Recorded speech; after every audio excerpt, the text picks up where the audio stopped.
Is your grandma capable of murder? Are you sure about that? So this woman, let's call her Grandma. And Grandma has a problem. She has quite a gambling addiction. Like, she's in and out of local casinos, losing a ton of money. From what I read, she's lost a minimum of 100 grand playing slot machines, which is all her money. So she's in a lot of debt. Now, Grandma is married to this man, who we'll just call Grandpa.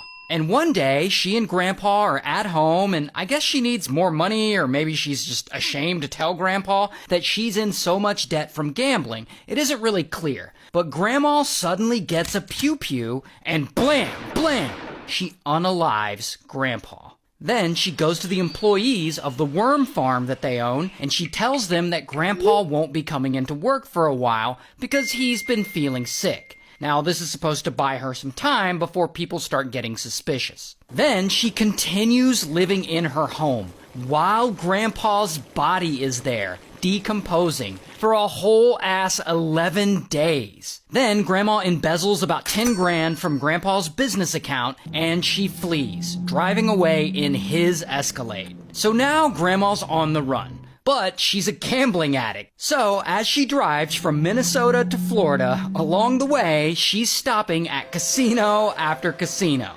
And as she's driving, she comes up with this crazy plan to escape the law. She's gonna find someone who looks kind of like her, unalive them, and steal their identity. Now eventually Grandma arrives in Fort Myers, Florida. And there she decides to go to a local bar. And at the bar, she spots a woman who kind of looks like her, kind of. This woman, Pam. And Grandma sits down and she orders a drink and she strikes up a conversation with Pam. And she and Pam really hit it off. So they keep drinking and chatting, and eventually they're like best friends. Like one night they hang out at Pam's condo that she rented, the next night they go out to a brewery, and on one of those nights, Grandma goes back to Pam's condo with her. And once they're alone, she pulls out her pew-pew that she brought, and blam, blam, she shoots Pam, unaliving her. The next morning, Grandma goes back to Pam's condo, and she calls the front desk from there, and she pretends to be Pam. And she asks them to extend her stay for a few nights, and this is going to buy her a little time to get away. Then she combs through all of Pam's stuff, taking any clothes she likes, cash, credit cards, and Pam's ID, and she loads everything into Pam's car and steals her car. And they actually got security footage of that. And from there, she drives from Florida all the way over to Texas, South Padre Island. And of course, she stops at a bunch of casinos on the way, because, you know, she's got to hit up those slots. Regardless, she ends up on South Padre Island, and there, Grandma's on a mission to find another look-alike to steal their identity again. And pretty quickly, she finds one. She's at a local restaurant, and she spots her next target, this woman, Bernadette.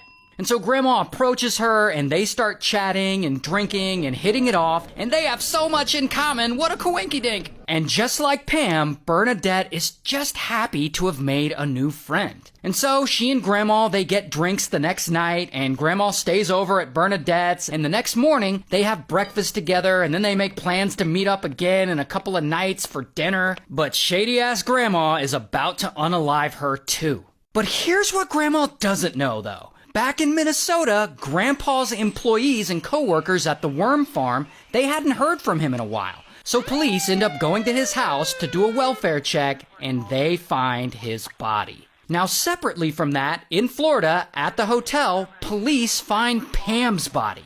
Now, at this point, they know these two murders are connected. They also know that Grandma is the one who did it, because she used the same pew-pew in both murders. So they launch a nationwide manhunt looking for her. Now, you know how Grandma really likes to go to casinos? Well, all those casinos she gambles at, they all have tons of security cameras. So police are able to get CCTV footage of her, plus her banking activity, and this helps them track her down to South Padre Island. Meanwhile, this story is getting tons of news coverage. Authorities say that Lois Reese may be targeting women who look like her so that she can steal their identity. And they start posting Grandma's photo all over the news. So, right before she's supposed to meet up with Bernadette so she can unalive her, Grandma's sitting at a local bar having a drink.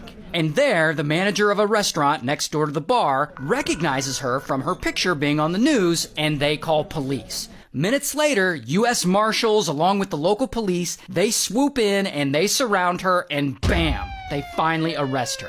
This is actually security footage of her being arrested at the bar, but it's kind of hard to make out. Regardless, here's her mugshot. And Grandma ends up pleading guilty, and she gets 2 life sentences. Grandmas be crazy sometimes.